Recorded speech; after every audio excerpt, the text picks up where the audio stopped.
Okay, welcome back to members of 121 Community Church in Grapevine, Texas, and to our ongoing study in First Sons and Last Daughters, the Pioneer Ranch trilogy by the literary essayist Samar Reine. We're going to take a look at pages 80 to 100 in this lesson, and the universal concept we will address in this lesson is reflection. We're going to take a look at reflection in all of its aspects. Peyton's going to examine herself as reflected off of those who are dear to her, and again she will be confronted by Gideon, by her husband, and have to really do some inward contemplation and inward searching. Let's go to block one and we'll get started here. Peyton thanked everyone for the ceremony and declared that she had received enlightenment. The lady asked her to tell what she received. Peyton confesses that she has neglected what Gideon could teach her. A very unexpected response, a obvious paradox. That's a tremendous statement to say that she wasn't open to what Gideon could teach her. But the ceremony led by Bear Claw, remember, was at sunset, and everyone had to make their own blood offering into the fire. And Peyton has this very inward paradox of a enlightenment moment at the ceremony. Peyton tells Ricky that she will visit him in Hanover and Sedona after her special Tahoe trip. She also asks Ricky to send her some of his composition work, even unfinished pieces. I love that. The Gideon paradox might reach resolution through the Ricky synthesis. Ricky then asks his mother to take special care of Dad, Adler. And Peyton declares that she's proud of Ricky's compassion, his caring spirit. And that's something she needs right now. So she's very thankful for the compassion that Ricky embodies.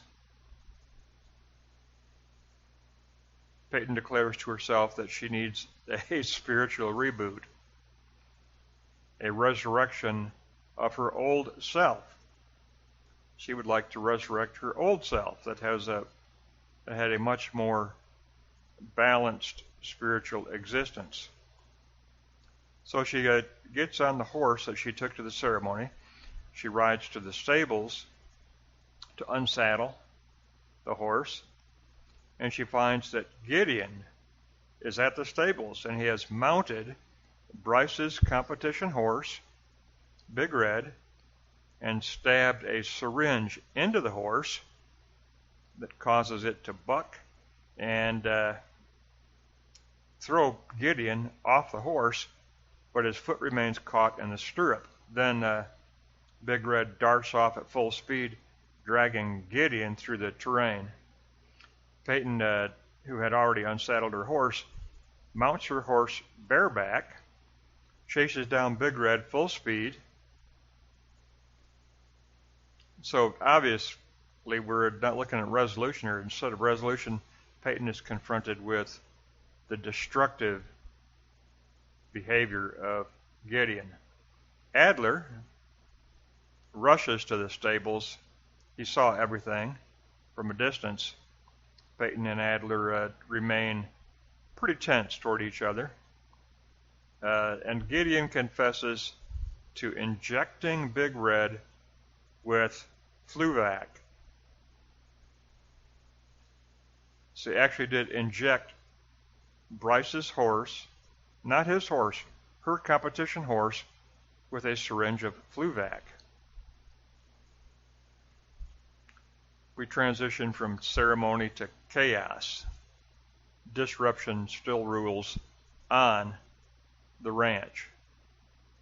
So horrible experience, and Peyton flies off the horse that she was riding bareback. In the process, she gets banged up. Gideon is banged up and scraped. Adler arrives, and you know that the tension is still there between Adler and Peyton. Let's go to block 2. The universal act of reflecting inward. By a miracle, I am fine, confesses Peyton. When Adler asks her, she goes, well, only through a miracle I am okay. Just get Gideon to the hospital, she tells Adler. In the bathroom, Peyton catches a glimpse of herself and Adler in the mirror together, and she confesses to herself inwardly that the reflection now looks distorted. Their union, their love and union and bonding together looks distorted. It's a distorted reflection. Peyton then shares with Adler the evening's ritual ceremony that they all went through, and she talks about the blood sacrifice that she made in the ceremony fire, a blood sacrifice that she says she made for herself and Adler together. So we have revelation through reflection. Peyton tells Adler that her blood sacrifice was for both of them, and that they both needed to improve in their sensitivity to each other's feelings. So miracles, reflections, and mending, all three are on Peyton's agenda. The miracle of the intervention that did spare her from serious injury, reflections that is the theme of this entire section in the novel, and serious spiritual mending and emotional and psychological mending that needs to take place between herself and her husband Adler. All three are on Peyton's agenda. Laylee does enter the bathroom and volunteers to assist Peyton with her shower because she knows that she's in danger of a concussion, so concussion protocol is needed here. The reflections that need mending. Peyton asks a very interesting question to Laylee. She says, do we get more than one soulmate? This is after Adler has left to take Gideon to the hospital. Now, Laylee already knows, she already knew what took place. She knew that Ashton had sent the yellow lab pup. She already knew what was going on there when Peyton asked that question. Is it possible that we get more than one soulmate? And we know that that's, Ashton's trying to get back into the picture here, but he did give her the little yellow lab pup. Now, Peyton and Laylee retreat downstairs to the great room, and it is decorated in a native tribal atmosphere, which Peyton's very much connected with the ancient Pueblo tribal spiritual atmosphere. Orion the hunter is clearly visible through the large window pane.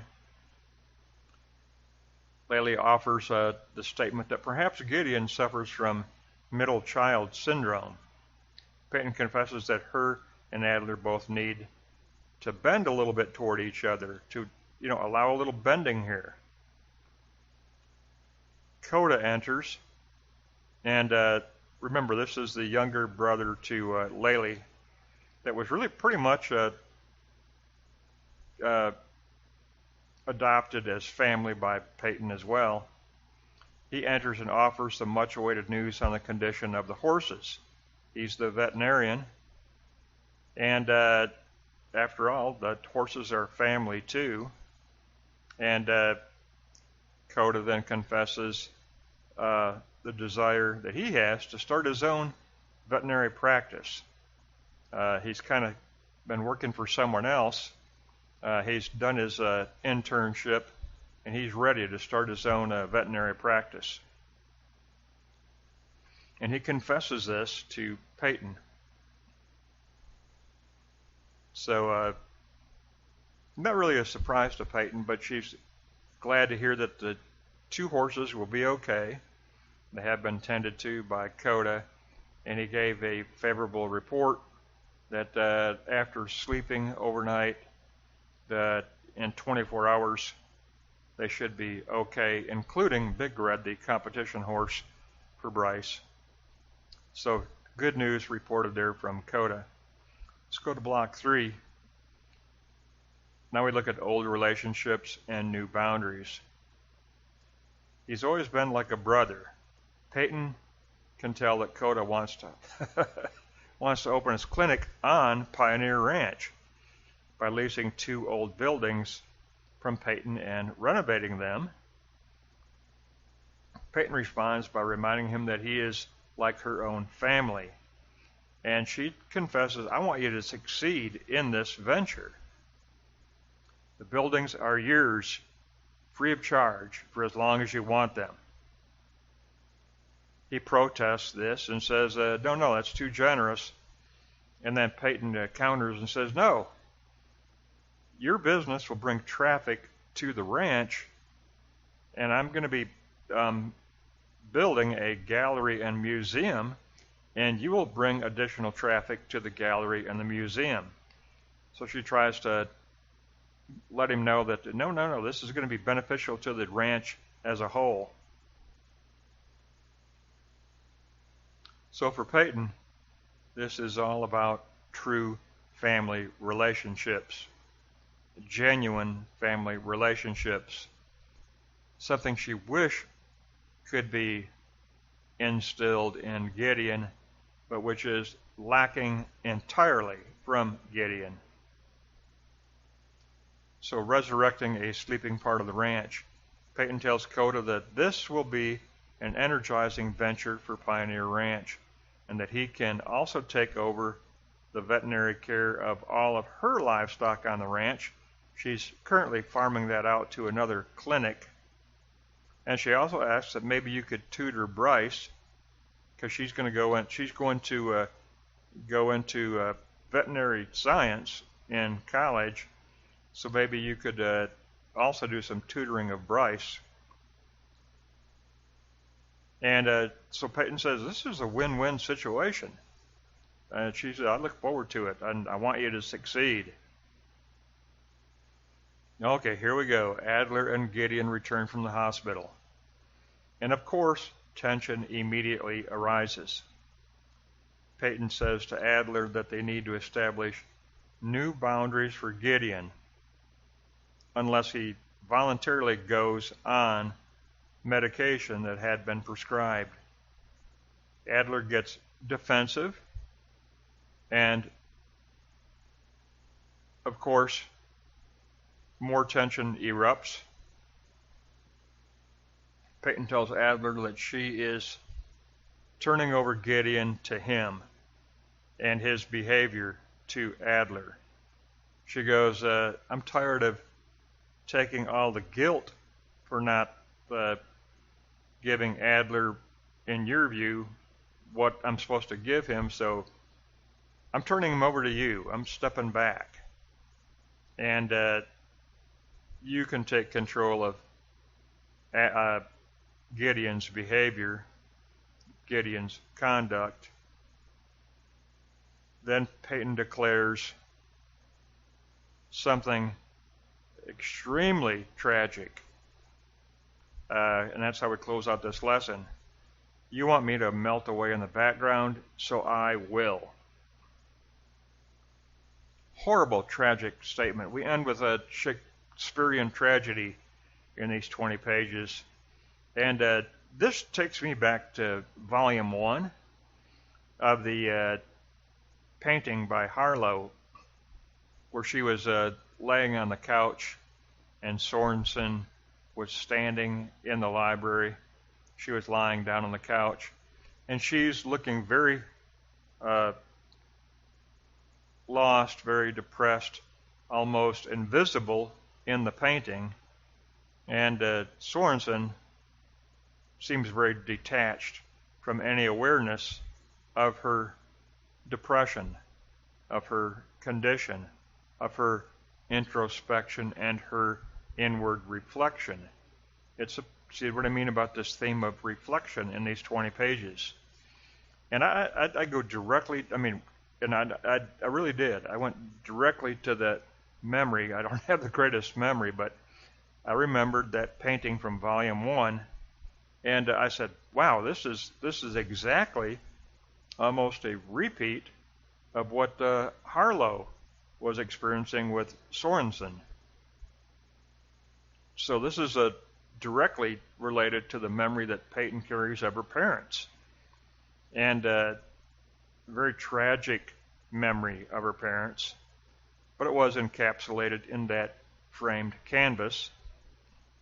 And now we have this section of the novel closing out that you want me to melt away in the background, so I will. And it sounds just like Peyton's memory of her parents. It sounds exactly like that painting of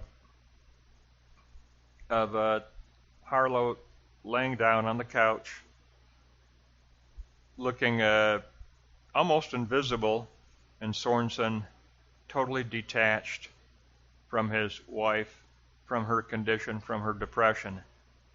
So we close out, unfortunately, we close out this section of the novel with a Shakespearean tragedy, and it is hopefully, and we don't know, we'll see where we go from here, but hopefully we will find resolution, and we know the conflict that's already developing.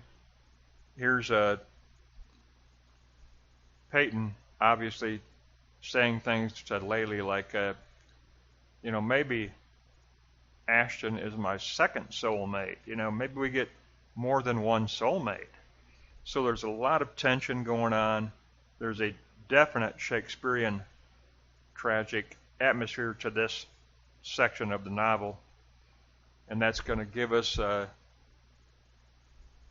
pages 80 through 100. And next time we will go 101 to 121. 101 to 121 next time.